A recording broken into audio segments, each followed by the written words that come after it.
So we'll start with JEE NEET level questions of surface tension first. तो as you remember, ये mechanical properties of fluids जो आपका state board में chapter था उसके दो पार्ट्स है, fluid mechanics and surface tension. तो पहले हम लोग सरफेस टेंशन के क्वेश्चन सॉल्व करेंगे. First we will go topic wise और ये बहुत सिंपल लेवल के क्वेश्चंस है सम of them.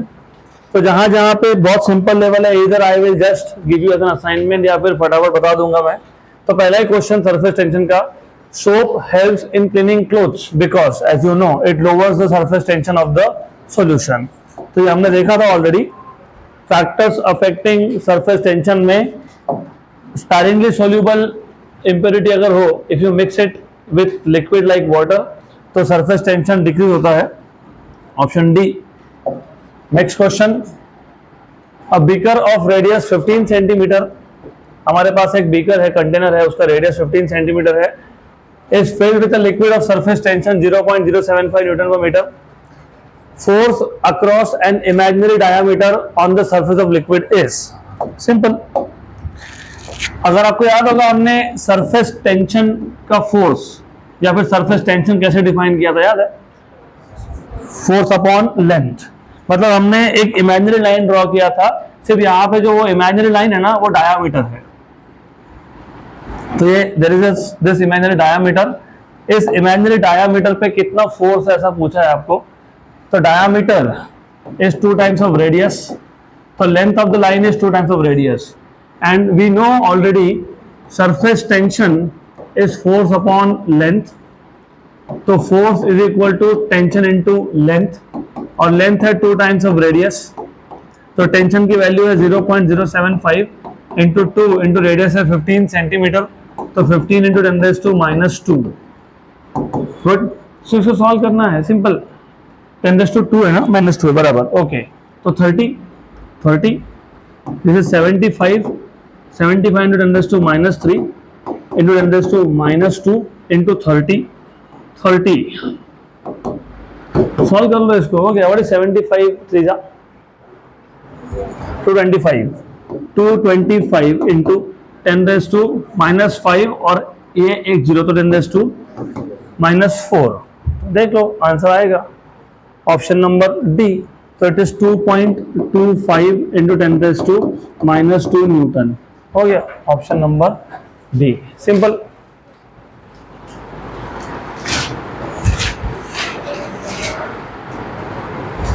Next question. Force necessary to pull a circular plate of 5 centimetre radius from water surface for which surface tension is 75 dynes per centimeter is. Again a simple question.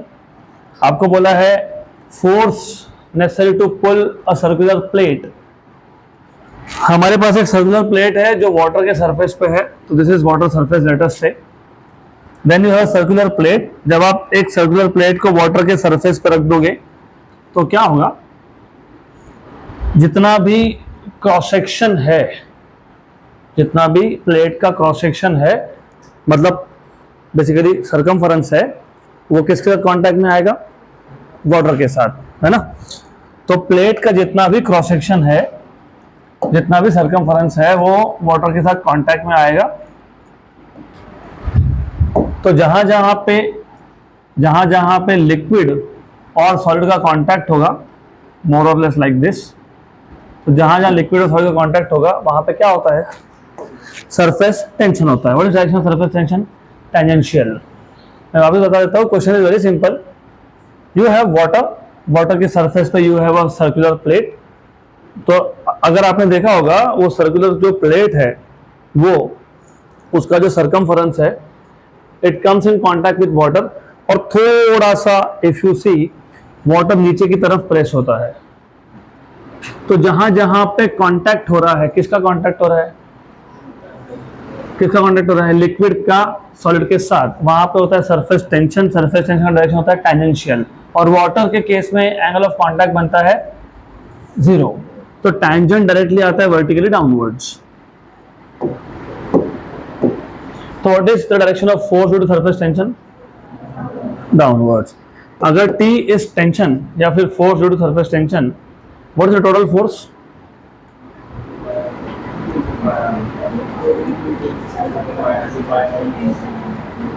Tension into circumference, क्योंकि अभी तो बोला कहां कहां पे पानी का contact हुआ, पूरे सरकमफरेंस पे। तो ये जो टेंजेंशियल वेक्टर्स है वो कहां कहां पे है, पूरे के पूरे सरकमफरेंस पे। तो टोटल टेंजेंशियल फोर्स या force due to surface tension कितना होगा? 2 पाई आर इंटू टी। जितना डाउनवर्ड फोर्स है ड्यू टू सरफेस टेंशन, उतना ही क्या लगाना पड़ेगा? Upward force. अगर आपको प्लेट को ऊपर उठाना है तो, और वही तो पूछा है, force necessary to pull a circular plate. Pull मतलब ऊपर उठाना, तो कितना फोर्स? जितना डाउनवर्ड फोर्स है ड्यू टू सरफेस टेंशन, तो इतना ही होगा अपवर्ड फोर्स। बस डिफाइन कर लो, हो गया solve. 2 pi R, what is R? 5। How much is the tension? 75। 75 into 10, 750 pi times. Answer times में आएगा अपना, ऑप्शन डी। और अगर स्क्वायर प्लेट होता तो 2 पाई के यहाँ पे क्या लिखते? 4 times of side length.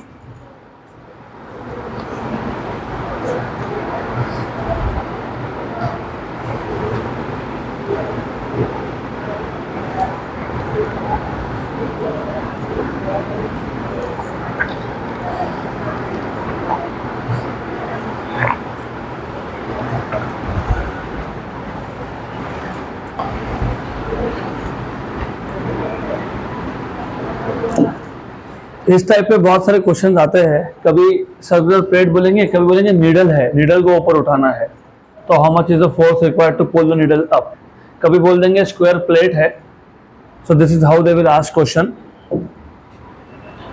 Idea is the same, जितना total downward force due to surface tension है उतना ही फोर्स लगाना पड़ेगा अपवर्ड्स। Next question. अभी ये क्वेश्चन ना you will do by yourself, it is theory. So theory questions most of the times I'll just skip. You can go through this. Next question, this will also be basically home assignment for you क्योंकि again it is theory. So will not spend time in solving such questions.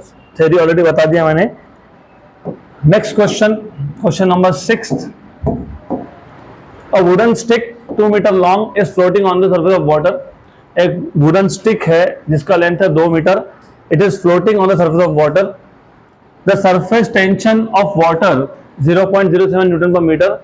Bye putting soap solution on one side of the stick, the surface tension is reduced to 0.06 newton per metre. The net force on the stick will be. तो question अच्छा है, ये simple है। हमारे पास water का surface था, तो water का सरफेस है मान लो, इस पे एक वुडन स्टिक है, तो you have a wooden stick on this. So let's say this is wooden stick. पहले दोनों साइड पे, स्टिक के ऊपर और नीचे, स्टिक के ऊपर वाले साइड पे, यहाँ पे, और नीचे साइड पे, यहाँ पे, दोनों साइड पे क्या था? वाटर था। तो force of surface tension due to water था दोनों साइड पे, and you know what is the force due to surface tension? It is tension into length. तो उस साइड पे, इस साइड पे फोर्स क्या होगा? Tension into length. What is length? 2 metre. What is surface tension of water? 0.07। तो what is force on that side? 0.14। और इस साइड पे भी फोर्स कितना था? 0.14, क्योंकि इस साइड पे क्या था? वाटर था। अब उन्होंने बोला है कि एक साइड पे आपने सोप सॉल्यूशन डाल दिया तो सरफेस टेंशन कम हो गया। कितना हो गया? 0.06। तो इस साइड पे सरफेस टेंशन कम हो गया तो फोर्स भी कम हो गया। तो नेट फोर्स पता है क्या आएगा? Net force, how do you find out net force?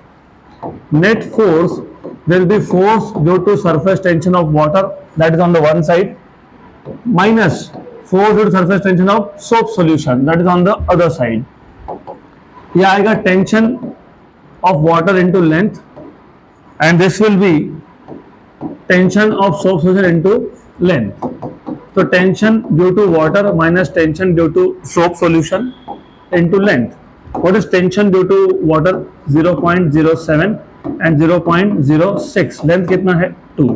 तो 0.01 into 2, that is 0.02 Newton. That is the net force. 0.02 is the net force. Option D. खत्म. Done.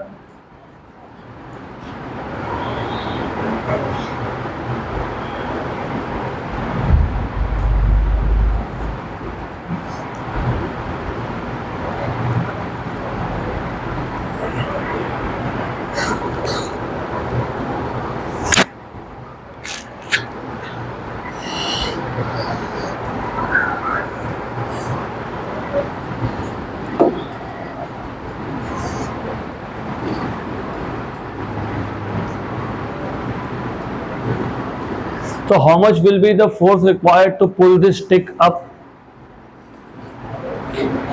0.02, क्योंकि net force due to surface tension कितना है? 0.02.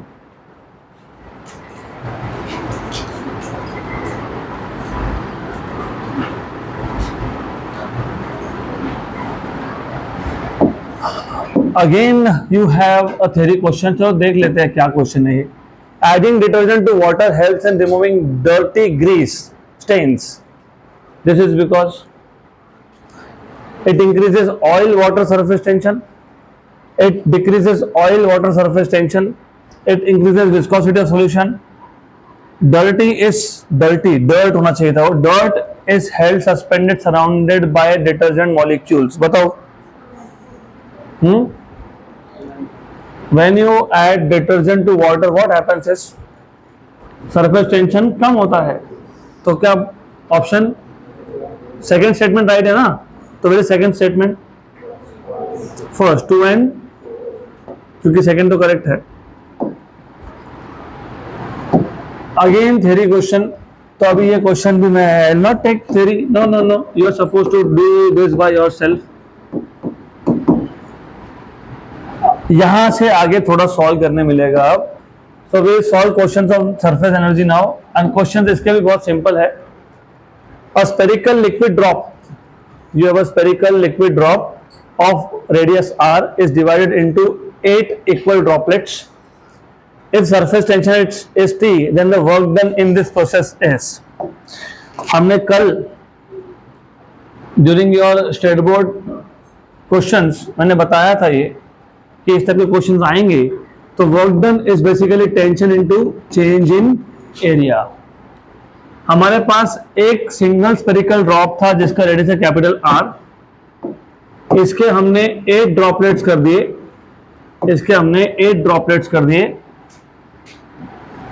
And I have told you, I have given you general formula. 8 की जगह पे अगर n droplets बोलोगे, n droplets, छोटे ड्रॉपलेट्स का रेडियस है स्मॉल r, बड़े का है कैपिटल R. और if you remember what was the relation, capital R equal to n raise to 1/3 times of small r. ये कहां से आया था याद है? वॉल्यूम को इक्वेट किया था हमने. Volume of big drop is n times of volume of small drop. इसको सॉल्व करोगे तो ये आपको मिलेगा capital R is n raise to 1/3 into small r. Okay, then मैंने आपको कल ये भी बताया था ओवरऑल बड़े ड्रॉप का सरफेस एरिया कम होता है और छोटे ड्रॉप्स अगर आपके पास है लार्ज नंबर में तो टोटल सरफेस एरिया ज्यादा होता है. तो यहाँ पे इनिशियली बड़ा ड्रॉप था और finally number of small drops है. तो फाइनल एरिया ज्यादा है कि इनिशियल ज्यादा है? फाइनल ज्यादा है. तो जब फाइनल ज्यादा है तो लिखते हो T final area minus initial area. तो T और ड्रॉप है, अगर बबल होता तो 2 लिखते, लेकिन यहाँ पे ड्रॉप बोला है तो एक ही बार टेंशन लेंगे. एरिया ऑफ स्मॉल ड्रॉप्स कितना है? 4 पाई r स्क्वायर. लेकिन टोटल नंबर ऑफ ड्रॉप्स कितने हैं? Small n minus 4 pi capital R square. तो आ जाएगा 4 pi common, 4 pi t N R square minus capital R square. Answer आपको दिया है in terms of capital R. अगर in terms of capital R दिया है तो स्मॉल r नहीं चाहिए, तो स्मॉल r नहीं चाहिए तो स्मॉल r यहां से मिल जाएगा. ओके, ये स्मॉल r है और उधर r का स्क्वायर है तो 4 pi t n what is small r? r upon n raise to 1/3. उसका स्क्वायर कर लो, n square upon n raise to 2/3 minus R square. इसमें से आप आर स्क्वायर कॉमन निकाल लो, n रेज टू 1 और ये ऊपर जाके n raise to minus 2/3 minus 1। मैं जनरल फॉर्मूला बना के दे रहा हूं, नेक्स्ट टाइम से डायरेक्ट फॉर्मूला यूज कर लेना। तो I am just making for the first time. तो ये आ जाएगा 4 pi T R square n raise to 1 minus 2/3 1/3 n raise to 1/3 minus 1। ये जनरल फॉर्मूला है। अब नेक्स्ट टाइम से you must remember this formula in terms of capital R होगा तो 4 pi T R square n raise to 1/3 minus 1 in terms of capital R होगा तो ये formula याद रखना आप। और ये ही डायरेक्टली क्वेश्चन भी आया है इन टर्म्स ऑफ फॉर्मूला।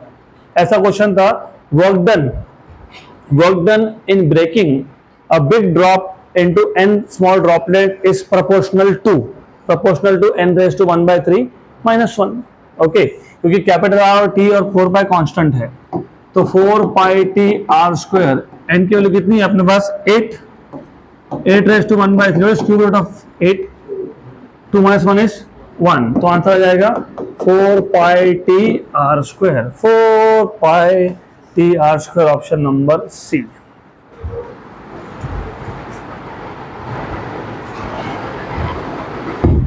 अगला क्वेश्चन, नेक्स्ट क्वेश्चन। अभी आने वाले 3-4 क्वेश्चन सब सिमिलर टाइप्स के हैं।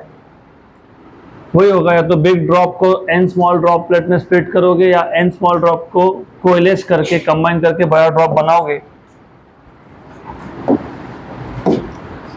Radius of soap bubble is small r, surface tension of soap solution is capital T, then without increasing the temperature how much energy will be needed to double its radius।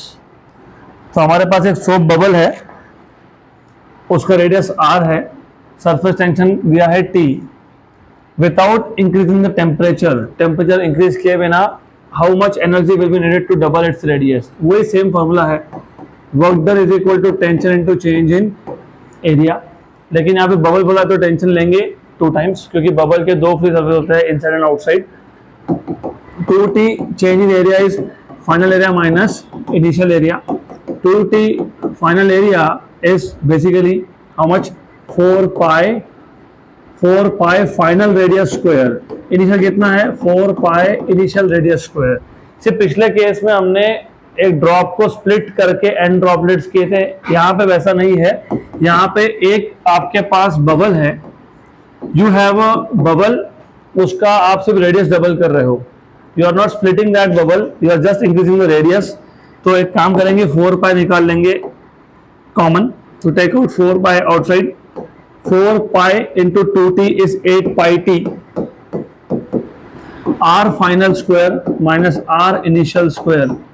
Final radius कितना बोला है 2r, initial r था और final double है, तो 2r का square minus r square, this is equal to 8 pi t 4r square minus r square, तो 3r square into 8 it is 24 pi t r square. तो 24 pi t r square, option number D. Done, simple.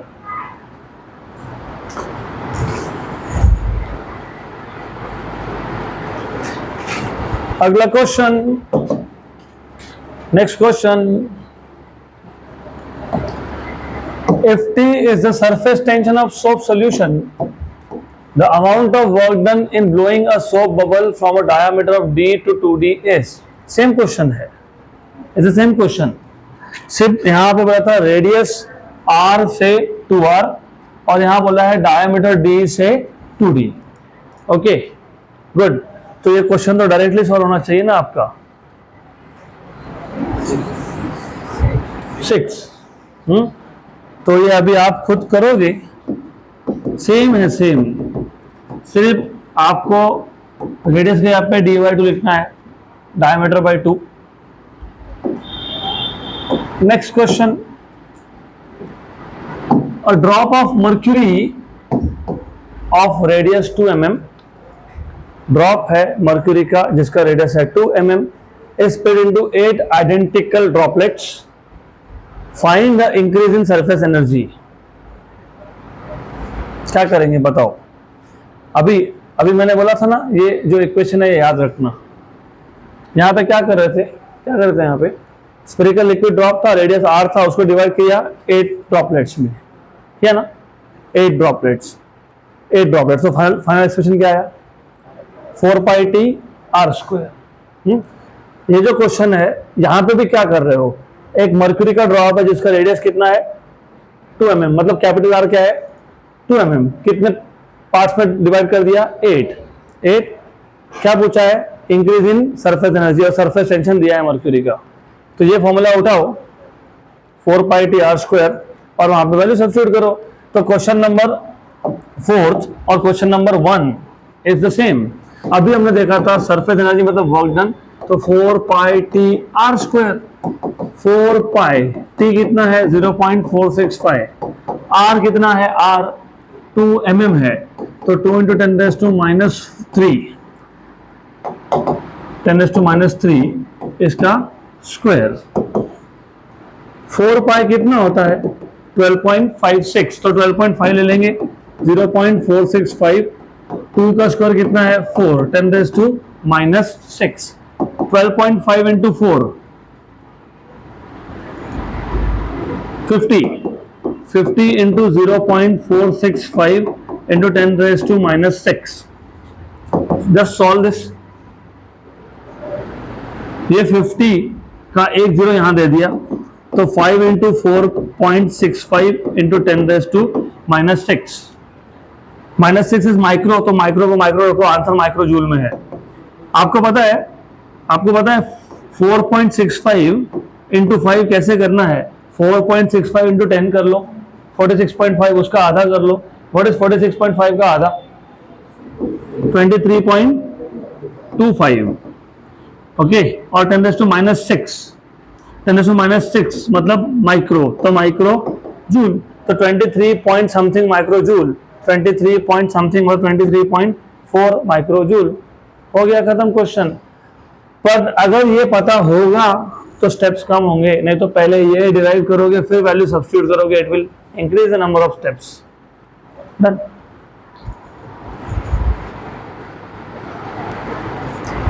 Next question,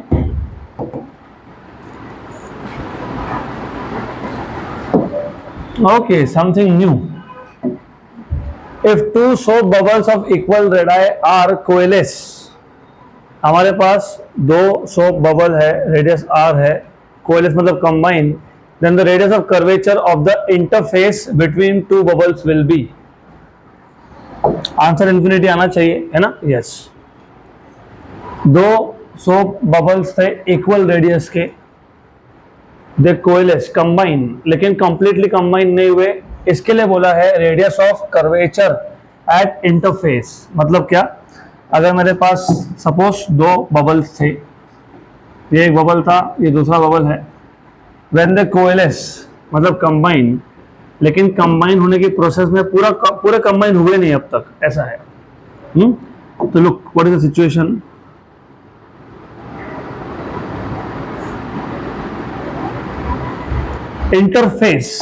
interface मतलब जहां पे ये दोनों meet करेंगे वहां पे कितना दिख रहा है रेडियस आपको, इंटरफेस क्या है, स्ट्रेट लाइन है, स्ट्रेट लाइन का रेडियस कितना होता है इन्फिनिटी, बराबर। अभी इन्फिनिटी आंसर क्यों आया उसका मैथमेटिकल रीजन बताता हूं। इंटरफेस पे जो रेडियस बनता है ना, उसका फॉर्मूला होता है r1 into r2 upon r1 minus r2। तो अभी याद रख लेना, during the process of merging of two bubbles, अब तक कंप्लीटली दो बबल मर्ज हुए नहीं है, during the process when they were merging, तो जब दोनों बबल पास में आते हैं, जहां पे वो इंटरसेक्ट करते हैं वो उसको बोलते हैं इंटरफेस। इंटरफेस का रेडियस का फॉर्मूला होता है r1 into r2 upon r1 minus r2, और ये जो r1 r2 है this is the radius of the two bubbles r1 और r2, लेकिन इन्होंने बोला है कि r1 और r2 की वैल्यू क्या है, सेम है। कितना रेडियस है दोनों का, r। तो ये जो इसको मैं बोलता हूं r equivalent, this is radius r equivalent.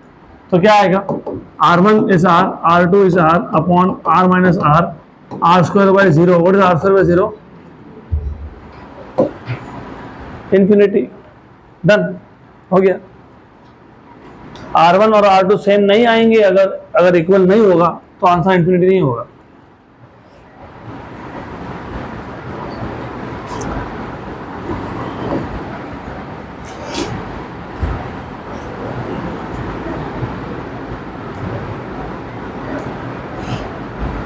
ये फॉर्मूला कहाँ से आया, कैसे आया, आगे क्वेश्चन में मैं डिराइव करके दूंगा कि how do you derive such formula, but आगे हम लोग करेंगे।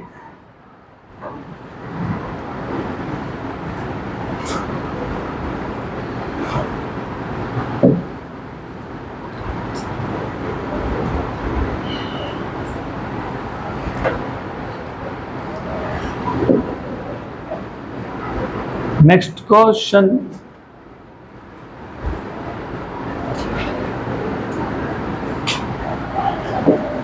Angle of contact. Angle of contact के क्लास बेस्ड क्वेश्चंस में 3 ही क्वेश्चंस हैं, they are very simple, all theoretical. Home based में शायद सॉल्व करने के लिए कुछ मिले हमको। For which of the 2 pairs the angle of contact is same. इनमें से कौन से 2 पेयर है जिसमें से एंगल ऑफ कांटेक्ट सेम होता है? Water and glass, glass and mercury same होता है क्या? नहीं, water and glass is 0, mercury and glass is 135 something, तो सेम तो नहीं होता। Pure water and glass, glass and alcohol, silver and water, mercury and glass, silver and chromium, water and chromium. तो do you know for which of the following pairs it is same? I think angle of contact पता है किसके लिए होता है, same होगा, किसके लिए पता है आपको? प्योर वाटर एंड ग्लास कितना? प्योर वाटर एंड ग्लास कितना? 0, and glass and alcohol also 0। बाकी 2 का भी आप चेक कर लो, just Google it, you will get angle of contact for silver water, mercury glass. Mercury glass तो पता ही है 135 है। सिल्वर वाटर का चेक करो, सिल्वर क्रोमियम चेक करो। Again a theory question, a glass plate is partly dipped vertically in the mercury and angle of contact is measured. If the plate is inclined, then the angle of contact will क्या होगा? Angle of contact बढ़ेगा, कम होगा, क्या होगा? remains unchanged, increase, decrease, decrease, increase. Glass plate is partly dipped vertically in mercury and the angle of contact is measured. अब इस plate को तुमने इंक्लाइन कर दिया, then the angle of contact will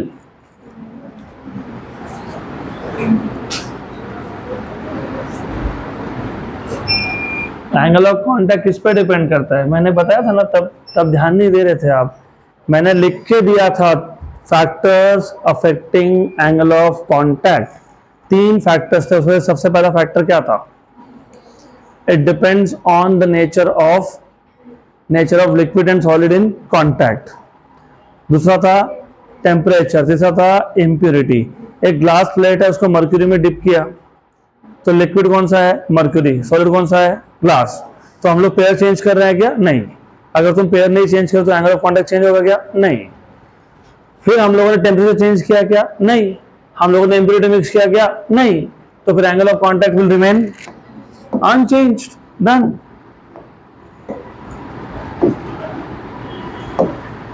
nature of viscous for liquid of 0 degree angle of contact is plane था 0 degree के लिए। Angle of contact 0 degree के प्लेन आता है क्या? मेनिस्कस।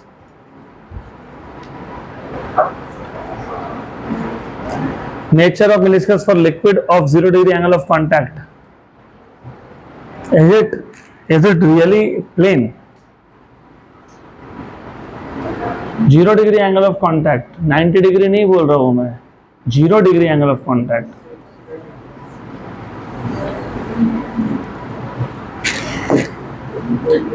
हमने 4 केसेस देखे थे, theta acute, theta obtuse, theta 0 and theta 90। Meniscus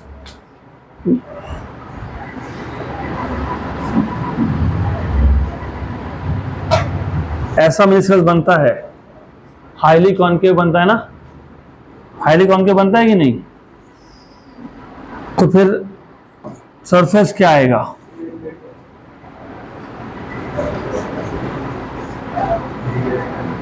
nature of meniscus for liquid of 0 degree angle of contact.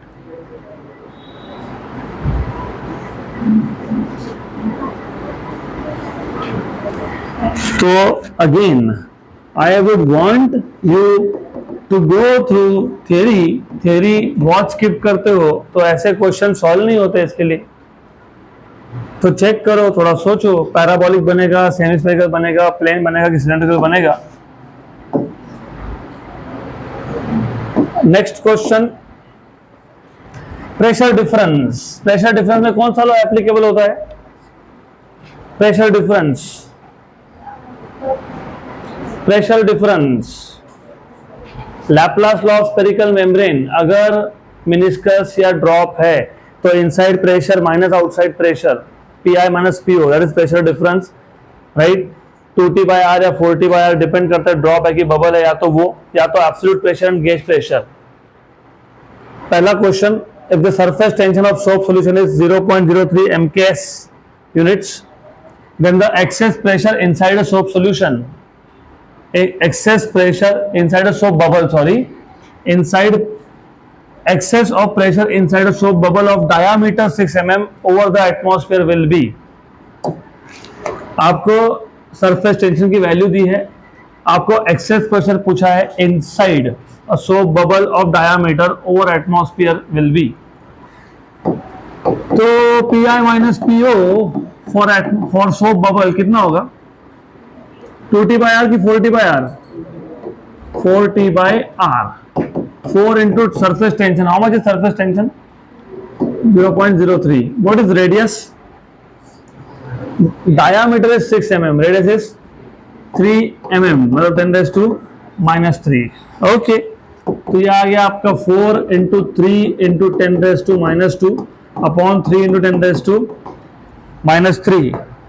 Cancel और कैंसल, 10 raised to minus 3 और minus 2, तो नीचे 10 raised to minus 1 बचेगा, ऊपर जाएगा 40. तो 40 newton per metre square, right. 40 newton per metre square. तो अभी लेस देन 40 की ग्रेटर देन 40? लेस देन 40 की ग्रेटर देन 40? कौन सा आएगा?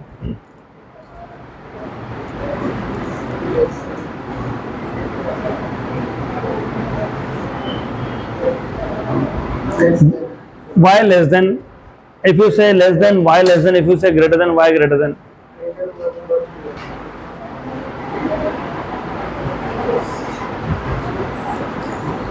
थ्योरी याद है? थ्योरी हमने ये बोला था कि हमारे पास एक बबल है या ड्रॉप है, इनसाइड प्रेशर पी आई है, आउटसाइड प्रेशर पी ओ है. इनसाइड प्रेशर ज्यादा है क्योंकि अंदर कॉन्केव है, आउटसाइड प्रेशर कम है क्योंकि बाहर कॉन्वेक्स है.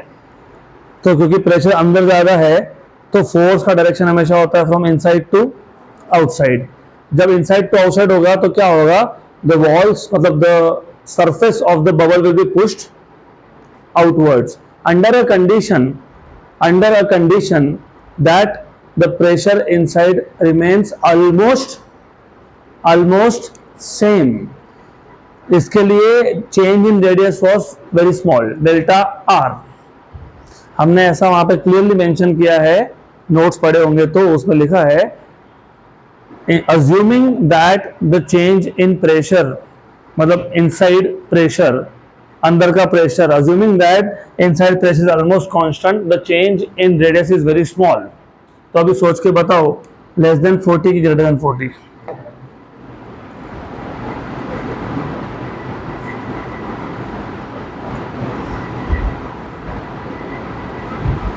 Less than, greater than?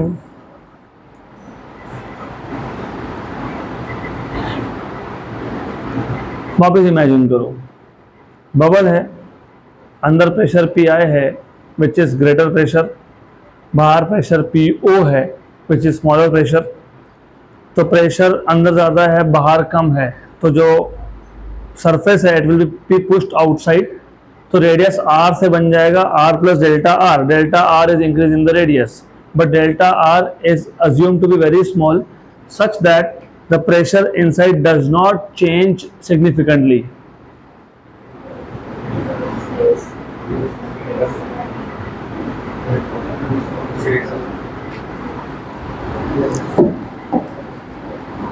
Greater than 40. अंदर का प्रेशर सिग्निफिकेंटली चेंज नहीं होना चाहिए, मतलब तुम अंदर का जो प्रेशर है ना पीआई वो अंडर एस्टिमेट कर रहे हो। अगर रेडियस बढ़ेगा तो डेफिनेटली अंदर का प्रेशर कम होना चाहिए, लेकिन हमने क्या बोला, ऑलमोस्ट रिमेन्स कांस्टेंट। तो हमने इनसाइड प्रेशर को कम हुआ ऐसा काउंट ही नहीं किया। एक्चुअली कम हुआ ना, क्योंकि जो प्रेशर डिफरेंस था उसने साइज बढ़ाया, मतलब अंदर का प्रेशर थोड़ा सा कम होगा, लेकिन हमने अजम्पशन में क्या लिखा कि मान लो कम नहीं हुआ, बराबर। ऑलरेडी अंदर प्रेशर कम था, तो pressure difference has to be greater than 40 newton per metre square. जिनको अभी भी नहीं समझ में आया तो थ्योरी पढ़ना पड़ेगा आपको, बाकी तो कुछ है नहीं, थ्योरी पढ़ो। इसके क्वेश्चन ऐसे ही है, थोड़े से कंफ्यूजिंग। ऑप्शन बी दिया हुआ है, बी आना चाहिए था, करेक्ट है।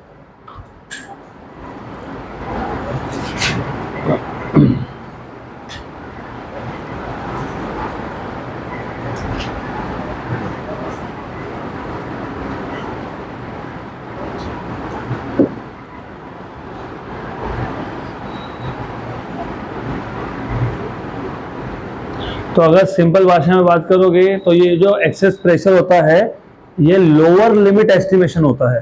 लोअर लिमिट मतलब कम से कम प्रेशर डिफरेंस। तो तुम्हारा जो भी आंसर आएगा वो उससे बड़ा होगा, मतलब इससे बड़ा होगा।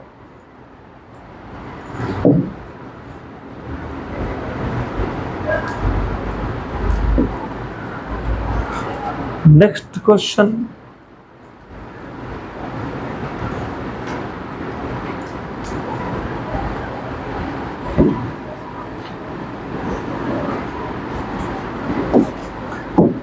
again a very simple question. The pressure of air in a soap bubble of 0.7 centimeter diameter is 8 mm of water above the pressure outside. Very good. The surface tension of soap solution is, the pressure of air in a soap bubble, मतलब वो जो soap bubble है उसके अंदर जो air है उसका जो pressure है वो कितना है, is 8 mm of water above the pressure outside. The surface tension of soap solution is,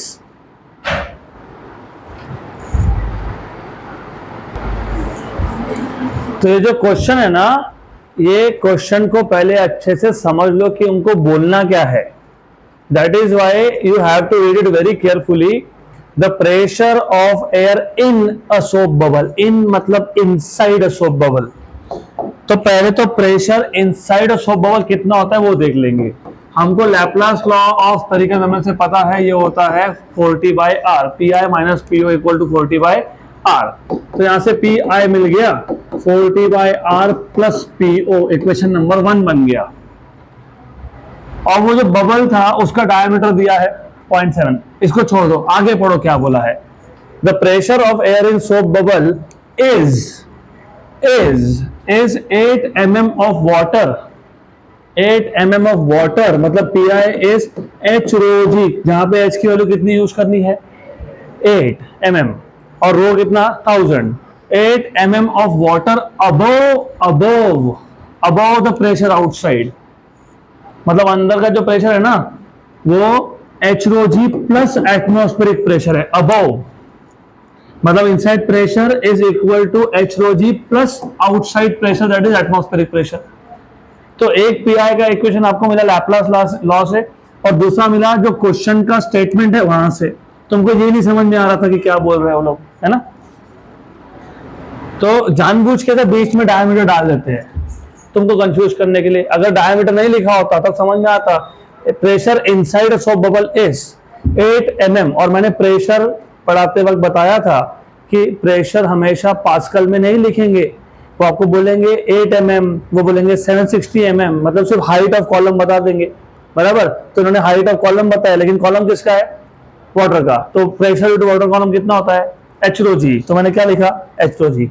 above, above मतलब एटमॉस्फेरिक प्रेशर के और ऊपर, कितना ऊपर है? 8 mm ऊपर है, मतलब P0 प्लस क्या है? एच रो जी। अब इन दोनों को जब इक्वेट कर दोगे ना, क्योंकि लेफ्ट हैंड साइड सेम है तो राइट हैंड साइड भी सेम होगा, तो मिल जाएगा 4T/R plus P naught equal to H rho G plus P naught. P naught हो गया cancel. 4T/R equal to H rho G, तो T equal to R H rho G by 4। R diameter अगर 0.7 centimetre है तो radius कितना है? 0.35। और answer dice में है, डाइंस पर सेंटीमीटर, तो मैं सीजीएस और सीजीएस रखूंगा। हाइट कितना था? 8 mm था। 8 mm सेंटीमीटर में कितना होता है? 8 mm सेंटीमीटर में कितना होता है?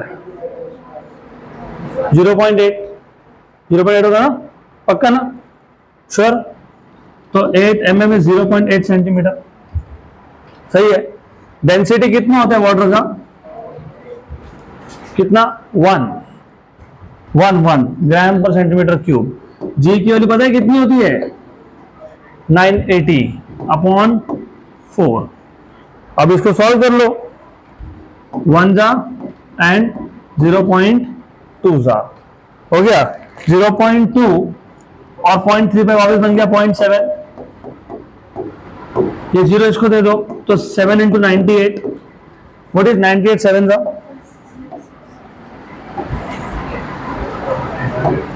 98 7 जा।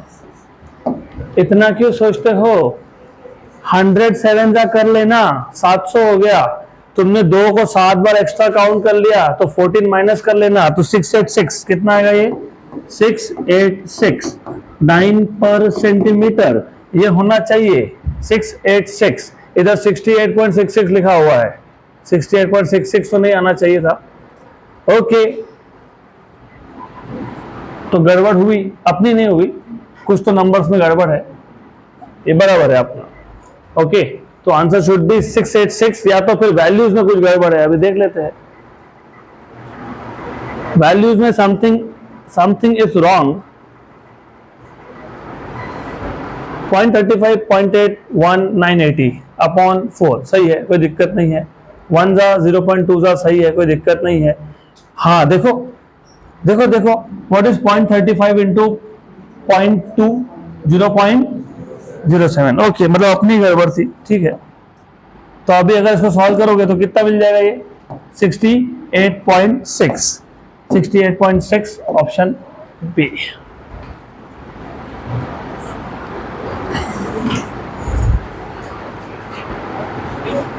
Next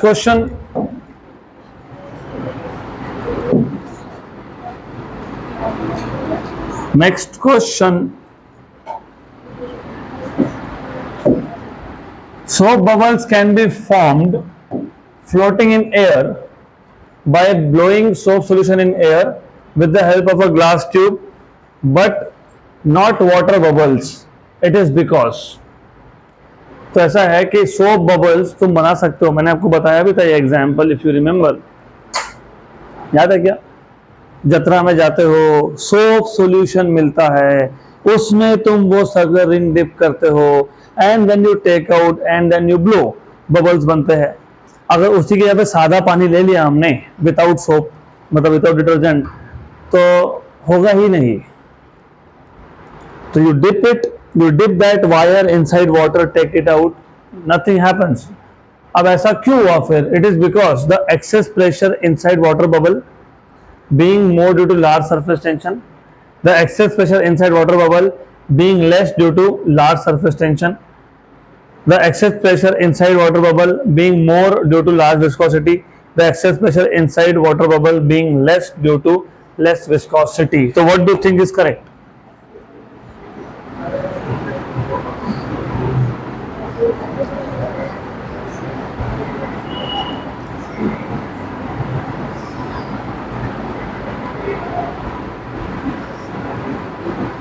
What do you think?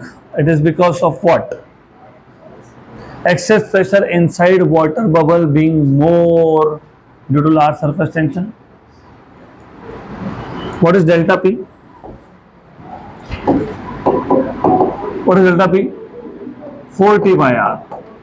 Bubble है bubble. Excess pressure inside water bubble being more due to large surface tension. Of course, compared to soap solution, tension of water is more. तो tension ज़्यादा है तो excess pressure भी ज़्यादा है, तो option number A हो सकता है. Excess pressure inside the water bubble being less due to large surface tension नहीं होगा, क्योंकि excess pressure directly proportional to tension. अगर टेंशन लेस है, कम है, या फिर प्रेशर कम है तो टेंशन भी कम होगा. तो excess pressure inside water bubble being less due to large नहीं हो सकता ना, डायरेक्टली प्रोपोर्शनल है, तो बी तो नहीं आएगा. The excess pressure inside water bubble being more due to large viscosity, viscosity पे डिपेंड ही नहीं कर रहा है वो, तो बचा कौन? ए. खत्म, डन. अगला question. A soap bubble in vacuum has a radius of 3 cm and another soap bubble in vacuum has a radius of 4 cm. If the two bubble coalesce under isothermal condition, then the radius of new bubble is. Very good. So you have a soap bubble of radius 3 and another soap bubble of radius 4. They combine to form the new bubble, but this time the condition is isothermal. What is the meaning of isothermal condition? Temperature remains constant. तो बताओ मेरे को क्या करेंगे? How do you solve this question? Isothermal, temperature constant, तो क्या करेंगे इस केस में?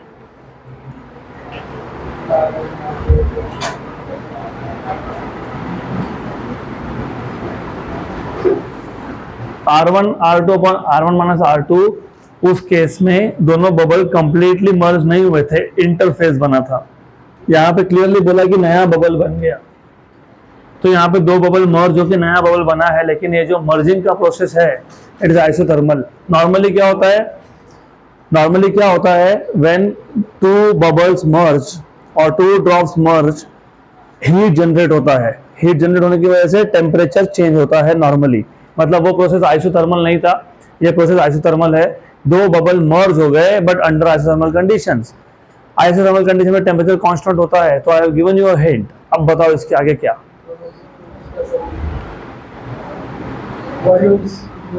वॉल्यूम्स इक्वल रहेंगे. उसके आगे क्या? सरफेस टेंशन सेम रहेगा. Very good. उसके आगे क्या?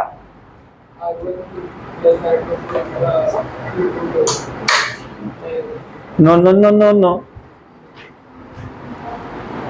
बताओ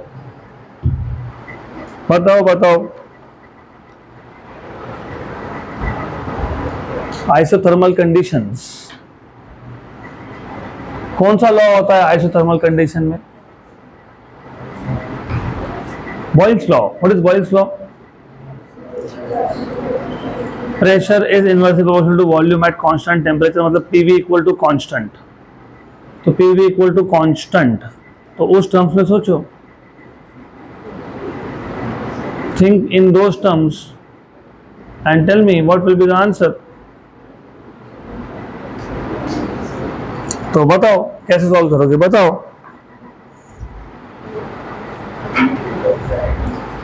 तो मैं बता देता हूं कि ये क्वेश्चन सॉल्व कैसे करना है. In almost all of the books and including the online material जहां पे तुम सर्च कर रहे हो, तुमको एक फॉर्मूला देखने को मिलेगा. Under isothermal conditions final radius is under root of R1 square plus R2 square. पर ये आया कहां से? No one will tell you. Answer तो 5 है, that is okay. Answer is 5 centimetre, क्योंकि 3 square plus 4 square 9 plus 16 root of 25. Good. पर आया कहां से? तो आपको पता होना चाहिए under isothermal condition temperature constant होता है, और क्योंकि टेम्परेचर कांस्टेंट होता है तो बॉयल्स लॉ ओबे होता है. बॉयल्स लॉ ओबे होता है मतलब pressure is inversely proportional to volume. तो pressure is equal to some constant K upon volume. तो PV equal to constant, where K is a constant ना, तो ये के कांस्टेंट है. इसका मतलब पता है क्या होता है? P initial V initial equal to P final V final. लेकिन इनिशियल तो दो बबल्स थे ना आपके पास, दो थे ना, तो फिर क्या लिखोगे P1 V1 plus P2 V2 equal to P final V final. Correct right. अब इसे यहां पे मैं ना ऐसा लिख लेता हूं, delta P1 V1 plus delta P2 V2 लिख सकते हैं। ऐसा क्यों लिख सकते हैं? दोनों बबल इनसाइड प्रेशर सेम हो नहीं हो, आउटसाइड प्रेशर सेम है, क्योंकि दोनों के बाहर क्या है, एटमॉस्फेयर है। तो I can write down instead of P1 V1 I can write down delta P1 V1 plus delta P2 V2 equal to delta P final V final. मैं थोड़ा सा डिटेल बता रहा हूं, एक्चुअली शॉर्टकट भी बता सकता था, but I just tell you full solution, then I give you a trick. Delta P excess pressure, bubble है ना, बबल है ना, तो क्या होगा 4T बाय R1। और मैंने T1 T2 नहीं लिखा, पहली बात तो दोनों बबल सेम सोप सॉल्यूशन के थे, सेम सॉल्यूशन के थे दोनों, तो दोनों बबल्स का टेंशन सेम है। Into V1, what is V1? 4/3 pi R cube plus delta P2 4T by R2 4/3 pi R2 cube equal to delta P final. What is delta P final? अरे वही Laplace law, 4T by R final. Correct. अभी मैंने T सेम क्यों लिखा? क्योंकि isothermal condition में temperature constant होता है तो सरफेस टेंशन भी कांस्टेंट होता है। अब कंफ्यूजन क्या है कि यहाँ पे मैंने T लिखा टेम्परेचर के लिए और यहाँ पे T लिख रहा हूँ सरफेस टेंशन के लिए। इसके लिए हम नोटेशन चेंज कर देते हैं, टेम्परेचर कांस्टेंट मतलब यहाँ पे टेम्परेचर को थीटा बोल देते हैं, लेकिन थीटा भी क्या है, ये एंगल ऑफ कॉन्टैक्ट है, तो यहाँ पे ये भी कंफ्यूजन है। इसके लिए मैं काम करता हूँ ना, टेम्परेचर पूरा लिख देता हूँ। ओके करेक्ट, बराबर। तो ये T टेंशन है, टेंशन टेम्परेचर है क्या ये? नो। तो यहाँ पे क्या लिखोगे 4/3 pi R final cube, R1 cube by R1 square, R2 cube by R2 square, R final cube by R final square. बाकी सारे कॉमन पैरामीटर है वो तो क्या हो जाएंगे, कैंसल। मतलब काट छाट के अगर आप देखोगे तो आपको बचेगा R1 square plus R2 square equal to R final square. तो what is R final? Under root of R1 square plus R2 square, ऐसा आता है फॉर्मूला। ओके, तो this is equal to under root of R1 की value 3 थी plus 4 square, तो root of 25 that is 5 centimetre. तो answer तो आ गया हमारा, कोई दिक्कत नहीं है। अब इसको मैं आपको एक शॉर्टकट वे से बताता हूँ, ट्रिक ये है कि delta P V equal to constant है और डेल्टा पी होता है 4T बाय R और T भी कांस्टेंट है क्योंकि टेम्परेचर सेम है, और V होता है 4/3 पाई R क्यूब। ये सब है कांस्टेंट और ये सारा कांस्टेंट वहां भेज दिया, सारा कांस्टेंट वहां भेज दिया, तो कांस्टेंट हो गया। R क्यूब बाय R कितना हो गया, R स्क्वायर। तो R स्क्वायर क्या बन गया, कांस्टेंट। मतलब क्या, R final square equal to R initial square. लेकिन R इनिशियल में दो थे ना, दो बबल्स थे ना, तो R1 square plus R2 square. तो R फाइनल कितना आ गया, under root of R initial square plus R1 square plus R2 square. तो स्ट्रेट फॉरवर्ड भी मिल गया आपको। ओके, तो आंसर तो आएगा 5। डन।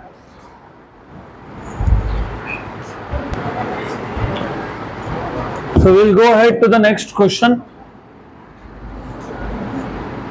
ये सिर्फ ट्रिक है, trick.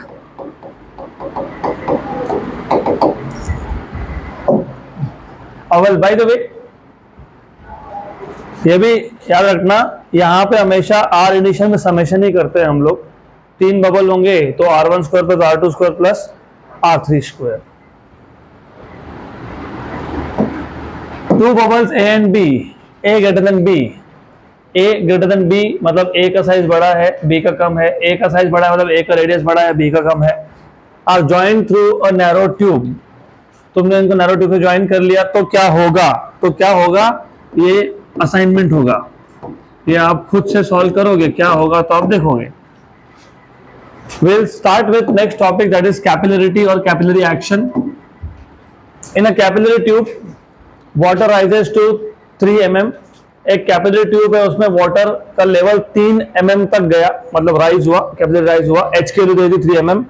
The height of water that will rise in another capillary tube having 1/3 radius of the first is. Simple question. तो पहले क्वेश्चन समझ लो. हमारे पास एक कैपिलरी ट्यूब था, उसको डिप कर दिया वाटर में, तो वाटर के लिए क्या होता है? राइज. तो कितना राइज हो गया? 3 mm. अब हमने दूसरा कैपिलरी लिया जिसका रेडियस 1/3 है ऑफ द फर्स्ट वन, उसको भी वाटर में ही डिप किया है. वाटर में डिप किया, ये इंपॉर्टेंट है. तो उस केस में कितना राइज होगा? तो आपको पता है H equal to 2t cos theta by r rho g. अब पहला कैपिलरी हो या दूसरा कैपिलरी, दोनों को किसमें डिप किया? वाटर में. तो टेंशन थीटा, रो और g सब हो गया कांस्टेंट. ये सारा क्या है? कांस्टेंट. क्योंकि टेंशन, सरफेस टेंशन, ये लिक्विड के ऊपर डिपेंड करता है, लिक्विड तो चेंज हुआ नहीं. एंगल ऑफ कांटेक्ट ये लिक्विड सॉलिड सरफेस पे डिपेंड करता है, वो भी चेंज हुआ नहीं.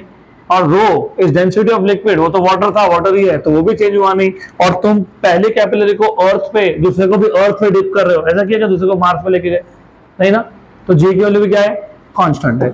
मतलब H इज इनवर्स टू क्या हो गया? R. मतलब HR क्या है? कांस्टेंट है. HR कांस्टेंट का मतलब क्या होता है? H1R1 equal to H2R2. तो H2 क्या आ जाएगा? H2 क्या आएगा? H1R1 bye R2. H1 कितना था? 3 mm था ना? 3. Very good. 3 mm. R1 is R और R2 इज 1/3 ऑफ R, मतलब R बाय 3. R कैंसल, तो कितना आंसर आ गया? 9 mm. Option D.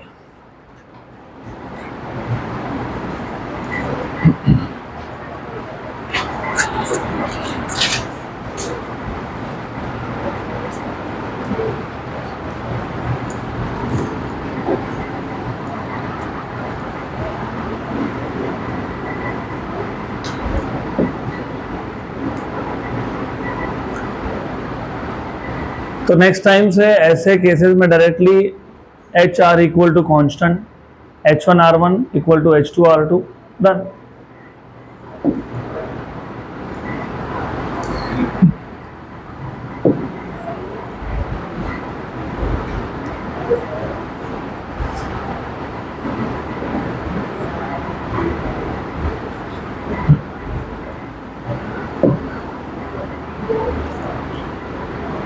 हो गया. Next question.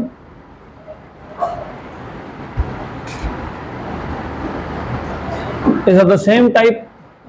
Two capillary tubes of radius 0.2 and 0.4 centimeter are dipped in same liquid. Same liquid, मतलब tension same, angle of contact same. The ratio of height through which liquid will rise in the tubes is. वही तो question है. अभी तो देखा ratio, मतलब H1 by H2. What is H1 by H2? R2 by R1. तो H1 by H2 is R2 by R1. What is R2? 0.4. What is R1? 0.2. तो 2:1 हो गया. Option B. खत्म. डन.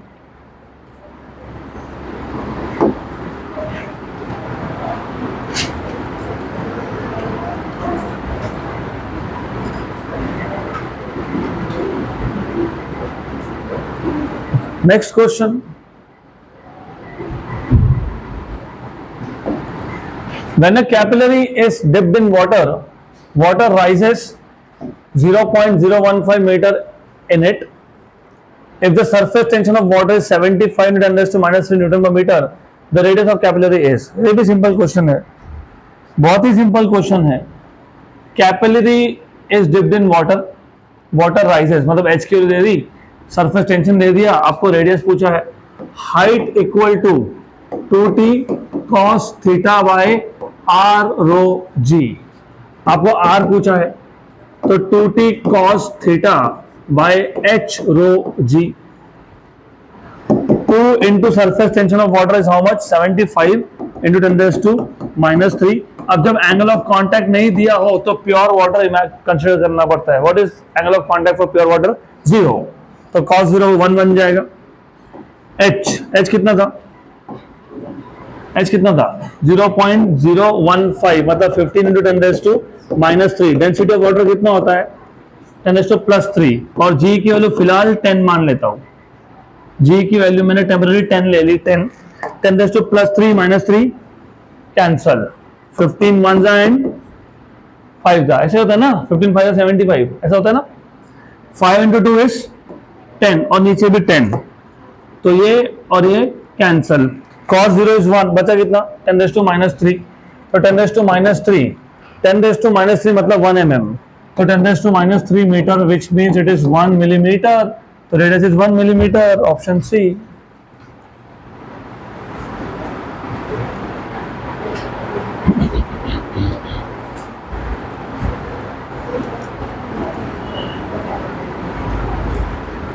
तो जब भी वाटर बोला हो और एंगल ऑफ कांटेक्ट नहीं दिया हो, लेकिन आपको क्वेश्चन सॉल्व करने के लिए एंगल ऑफ कांटेक्ट की वैल्यू की जरूरत पड़ रही हो, तो 0 मान लेना। और अगर मर्क्यूरी हो तो माय सजेशन इज 135। क्यों? क्योंकि 135 is 90 + 45 and you know how to find out cos of 90 + 45, that is minus sin 45, that is -1/√2, that is -0.7071। तो मर्क्यूरी का अगर नहीं दिया हो तो 135 ले लो, नियरेस्ट आंसर जो आएगा दैट इज योर आंसर।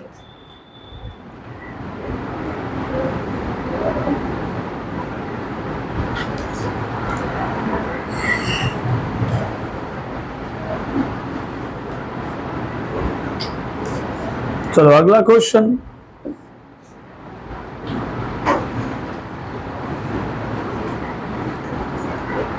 है अपने पास टाइम है, 3 मिनट है, बहुत है 3 मिनट अगला क्वेश्चन सॉल्व करने के लिए। इस चैप्टर के क्वेश्चन, सरफेस टेंशन के क्वेश्चन पढ़ते वक्त ही आंसर आ जाते हैं, थ्योरी क्लियर होगा तो। देखो, two capillary tubes of same diameter, radius constant हो गया, are put vertically one each in 2 liquids whose relative densities are 0.8 and 0.6। Relative density होता है स्पेसिफिक ग्रेविटी, वो होता है density upon density of water. तो डेंसिटी, रिलेटिव डेंसिटी अगर 0.8 है तो इस 0.8 को 1000 से मल्टीप्लाई करोगे आप, डेंसिटी ऑफ वाटर से मल्टीप्लाई करोगे। वैसे जरूरत पड़ेगी नहीं, लेकिन बता देता हूं। तो पहले लिक्विड का डेंसिटी कितना है 800, दूसरा कितना है 600, मतलब डेंसिटी आ गई। सरफेस टेंशन कितना है 60 and 50। Okay, ratio of Heights पूछा है। क्वेश्चन ये भी क्वेश्चन पढ़ते पढ़ते ही खत्म हो गया, आंसर आ गया, बट उसके लिए you have to practice. h is equal to 2t cos theta upon r rho g, correct. अब 2 capillary tubes of same diameter, r constant, g तो कांस्टेंट था, 2 तो वैसे भी कांस्टेंट था, ठीक है ना। पूरे क्वेश्चन में सिर्फ आपको टेंशन की वैल्यू बताई है और रिलेटिव डेंसिटी बताया है। रिलेटिव डेंसिटी आपको थीटा कहीं भी नहीं बताया है, बोला है कहीं पे थीटा नहीं, तो इसको भी कांस्टेंट मानना पड़ेगा क्योंकि पता नहीं है। तो height is proportional to t by rho, आ गया t बाय रो, सही है ना। अब देखो ऐसा है, h1 बाय h2 में अगर लिखता हूं यह आ जाएगा t1 बाय t2 और रो2 बाय रो1, सही है ना। ये डेंसिटी है, ये रिलेटिव डेंसिटी नहीं है, लेकिन फर्क नहीं पड़ता। क्यों नहीं पड़ता? What is relative density? Density divide by density of water, ऐसा ही है ना, है कि नहीं ऐसा। तो मैं काम करता हूं, मुझे क्या फर्क पड़ेगा अगर मैं यहाँ पर डेंसिटी ऑफ वाटर न्यूमरेटर में और डिनोमिनेटर में एडजस्ट कर लूं, doesn't make any difference to me. तो मैं अननेसेसरी 0.8 को 800 में और 0.6 को 600 में कन्वर्ट करते नहीं बैठूंगा, मैं डायरेक्टली जो वैल्यू है वो यूज कर लूंगा। सिर्फ मैंने डेंसिटी ऑफ वाटर को न्यूमरेटर और डिनोमिनेटर में क्या कर लिया, डिवाइड कर लिया। ओके, तो थोड़ा फास्ट सोचना पड़ेगा, नहीं तो नहीं होगा। T1 कितना है 60 डिवाइड बाय कितना है 50, रो2 कितना है 0.6 या 600, जो लिखना है वो लिख दो। और रो1 कितना है रो1 0.8, सही है, गुड। ओके, ये 0 पॉइंट पर हटा दो, 36 बाय 40, 4 का टेबल पता है 9/10, तो 9/10, option be done. So that's it for today.